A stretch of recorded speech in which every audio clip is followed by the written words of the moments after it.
Et nous sommes repartis pour un nouveau mois de Project Pan Hardcore. Cette fois-ci, je suis gentil avec moi-même. J'essaie de pas trop m'infliger trop de produits, on va dire, mais globalement, il y a que 4 produits make-up, et c'est déjà bien. Bon, déjà, le premier, c'est le bronzer crème de chez Makeup by Mario. J'allais dire Made by Mario, mais pas du tout, c'est pas la même marque. On est donc sur le Soft Skull Transforming Skin Enhancer. Alors, fond de teint nuance chaude, c'est un bronzer crème, hein, faut pas déconner non plus. Il est en teinte light medium. Alors, écoute, la teinte, moi, personnellement, elle me va très bien.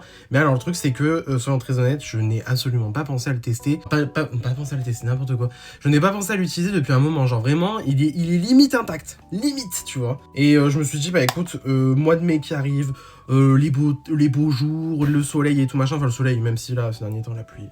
Là, on a de la chance, aujourd'hui, il fait soleil. Je me suis dit, bon, écoute, c'est l'occasion de le ressortir. Et d'un côté, je me dis, j'aurais peut-être une meilleure conscience de l'avoir avancé plutôt que de directement commencer à défoncer mon bronzer Chanel, parce que le bronzer Chanel, c'est devenu mon préféré en une seule utilisation.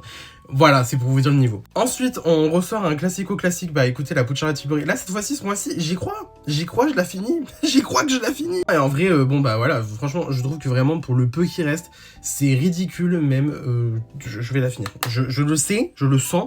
Il faut que je la finisse. Et cette fois-ci, ça sera fini. Encore en revenant, le bronzer de chez Haus Labs. Là, pareil, bon. Là, cette fois-ci, je m'aventure pas à dire que je vais le finir, mais si je peux continuer à faire grossir ce pan, ça m'arrangerait grandement.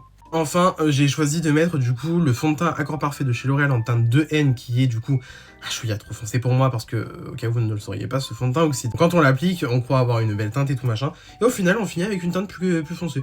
Bon, moi personnellement, c'est pas trop mon kiff non plus. Je vois, à force, j'ai compris que c'est pas bien de... Voilà, bref. Donc, j'ai déjà mis le repère. Alors, j'ai déjà secoué le fond de teint pour qu'il puisse se remélanger. Du coup, j'en suis à peu près là. Donc, à la fin du mois, en principe, ça sera descendu. Et on aura un autre trait.